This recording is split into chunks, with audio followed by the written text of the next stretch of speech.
Could you tell me, sir, how you feel about this? Well, like any other human being, I'm not anything special or exceptional. Ο Αριστοτέλης Ωνάσης υπήρξε αναμφισβήτητα μία από τις μεγαλύτερες επιχειρηματικές ιδιοφυΐες του 20ου αιώνα. Έστησε από το μηδέν ένα στόλο από πετρελαιοφόρα και φορτηγά, μεγαλύτερο από τους εθνικούς στόλους πολλών κρατών. Έζησε μία παραμυθένια ζωή, ερωτεύτηκε κάποιες ξεχωριστές γυναίκες, αλλά το χτύπημα της μοίρας μετά το θάνατο του μοναχογιού του Αλέξανδρου ήταν βαρύ και δεν μπόρεσε τελικά να το αντέξει. Το ιδιόκτητο νησί του Σκορπιός και η περίφημη θαλαμιγός του Χριστίνα συμπληρώνουν το μύθο του Έλληνα Κρίσου. Άφησε ως παρακαταθήκη για τις μελλοντικές γενιές το κοινοφελές ίδρυμα Αλέξανδρος Ωνάσης, έναν οργανισμό με πολλαπλή κοινωνική και πολιτιστική δράση εθνικής και διεθνούς εμβέλειας. Ο Ωνάσης γεννήθηκε στις 20 Ιανουαρίου στην αριστοκρατική συνοικία της Μελαντίας στη Σμύρνη από τον εύπορο καπνέμπορο Σοκράτη Ωνάση και τη σύζυγό του Πινελόπη. Φοίτησε στην Ευαγγελική Σχολή Σμύρνης και το 1922 αναγκάστηκε να εγκαταλείψει με την οικογένειά του τη Σμύρνη εξαιτίας της μικρασιατικής καταστροφής. Έτσι ήρθε ως πρόσφυγα στην Ελλάδα και το 1923 μετανάστευσε στην Αργεντινή. Μεγαλώνοντας έκανε ένα ελκυστικό κορμί που το επιδείκνυε με καμάρι στα κορίτσια. Είχε δύναμη, τόλμη, διασυνδέσεις και λεφτά. Δωροδοκούσε τους υπαλλήλους των σχολείων του, αγόραζε τσιγάρα που τα κάπνιζαν με τους φίλους του, καυγάδιζε συχνά και έλεγε ψέματα για πλάκα. Όμως ήταν αγαπητός για τα ελαττώματα και τις απερισκεψίες του, το πνεύμα του και φυσικά τα χρήματά του.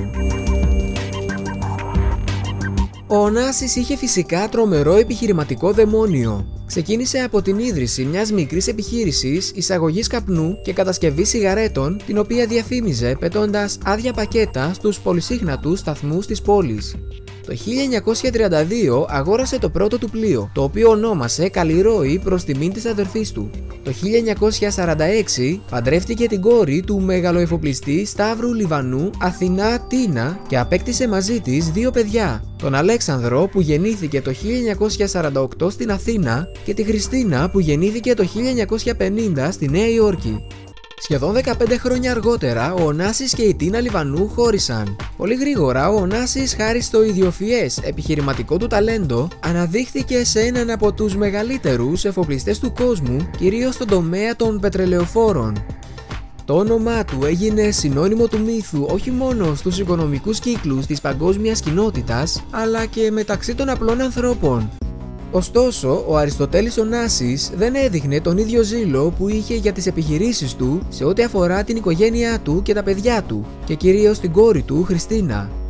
Λέγεται πως όταν η Τίνα Λιβανού ανακοίνωσε στον Ωνάση στις αρχές του 1950 ότι ήταν έγκυος στο δεύτερο παιδί τους, εκείνος θύμωσε. Δεν ήθελε άλλο παιδί, είχε ήδη ένα αγόρι, τον κληρονόμο του. Ένα δεύτερο παιδί θα δημιουργούσε μπερδέματα στις διαθήκες, εμπιστευόταν στις παρέες του ο Ωνάσης. Συνέστησε ακόμη στη γυναίκα του να κάνει έκτρωση. Εκείνη βέβαια τον αγνόησε. Εάν απολαμβάνεις το βίντεο μέχρι στιγμής, βεβαιώσου ότι έχεις κάνει εγγραφή στο κανάλι για ακόμη περισσότερα. Η οικογένεια του Αριστοτέλη Ωνάση ζούσε ανάμεσα στο Παρίσι, τη Γαλλική Ριβιέρα, το Λονδίνο και τη Νέα Υόρκη. Το μεγαλύτερο μέρος του χρόνου του, ωστόσο, ο Ωνάσης το περνούσε στο πλωτό του παλάτι, τη θαλαμιγό Χριστίνα. Εκτός από στρατηγείο του, ήταν ουσιαστικά το πρώτο σπίτι που γνώρισε η κόρη του Χριστίνα, η οποία δεν ήταν εύκολο παιδί. Σε ηλικία 3 ετών έπαψε να μιλάει για ένα διάστημα και κατόπιν έγινε υπερκινητική και σκανδαλιάρα. Μία φορά πέταξε τα παπούτσια των γονιών της στη θάλασσα επειδή την είχαν κλειδώσει στην καμπίνα τους γιατί ήταν άτακτη. Σύμφωνα με παιδοψυχολόγο που είχε αναλάβει να την εξετάσει, έπασχε από ψυχογενή αφωνία, διαταραχή που βιώνουν ανασφαλή παιδιά που δεν έχουν την προσοχή των γονιών τους και φωνάζουν βουβά για αγάπη. Το επιχειρηματικό δαιμόνιο του πατέρα της και η υπέροχη κοσμική ζωή της μητέρας της στέρισαν τελικά από εκείνη την παρουσία του στα παιδικά της χρόνια. Έζησε όλη την ένταση και την ξένια στη ζωή του jet set, νιώθοντας πάντα μειονεκτικά για την εξωτερική της εμφάνιση. Μέσα σε 2 χρόνια έχασε τον αδερφό, τη μητέρα και τον πατέρα της. Κανένας από τους γάμους της δεν οδήγησε στην ευτυχία. Τα παιδικά της χρόνια ήταν μάλλον μοναχικά. Οι κούκλες της είχαν φορέματα Dior, οι γονείς της όμως ήταν πολύ απασχολημένοι για να περνούν αρκετό χρόνο μαζί της. Η λίστα προσκεκλημένων του πατέρα της στην θαλαμιγό Χριστίνα συμπεριλάμβανε τον Winston Churchill και την Γκρέτα Γκάρμπο και ποτέ κανένα παιδί στην ηλικία της Χριστίνας ή του αδερφού της Αλέξανδρου. Σύμφωνα με τα λεγόμενα της γραμματέας του, Κική Φερούδη, ο Ωνάσης, παρότι ήταν συχνά μακριά από τα παιδιά του, ήταν στοργικός πατέρας. Ήθελε όμως να βλέπει στα παιδιά του τη συνέχεια του. Έτσι, παρότι λάτρευε τον Αλέξανδρο, δεν ήταν ο πατέρας που χάιδευε, δεν έδειχνε την αγάπη του. Αυτό που φρόντιζε είναι να δίνει κατευθύνσεις στα παιδιά του. Ο Αλέξανδρος βέβαια δεν ήθελε να ακούει κουβέντα για το ότι είναι γιος του Ωνάση. Μάλλον αισθανόταν το βάρος που έχει αυτό το όνομα. Όταν η θεία του είπε μία φορά ότι ποιος δεν θα ήθελε να έχει έναν τέτοιο πατέρα, η απάντηση του Αλέξανδρου ήταν «Να σου πω ούτε κρύο ούτε ζέστη».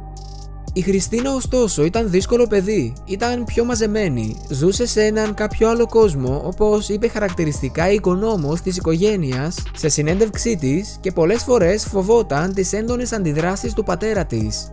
Μία φορά που γύρισε ξαφνικά από την Αγγλία, ο Ωνάσης αντί να χαρεί που θα έβλεπε την κόρη του, νευρίασε και έβαλε τις φωνές. Η Χριστίνα φοβόταν να τον αντικρίσει. Η Χριστίνα δεν είχε ποτέ καλές σχέσεις. Ποτέ. Όλο επεισόδια, όλο φασαρίες, όλο χτυπήματα. Η σκληρότητα αυτή από τη μεριά του πατέρα φαίνεται ότι είχε επίδραση και στη σχέση μεταξύ των δύο αδελφών. Ο Αλέξανδρος και η Χριστίνα λέγεται ότι δεν τα πηγαίναν και τόσο καλά, ήταν διαφορετικοί χαρακτήρες.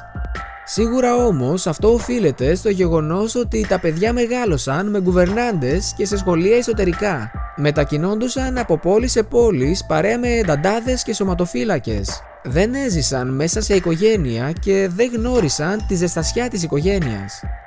Καθώς ο Ωνάσης ήταν απασχολημένος με τις επιχειρήσεις του και τους έρωτές του, όπως δήλωσε ακόμη η οικονόμος του, παραμελούσε τα παιδιά του και έτσι αυτά μεγάλωναν με ξένο κόσμο, βιώνοντας τη μοναξιά και την απόρριψη.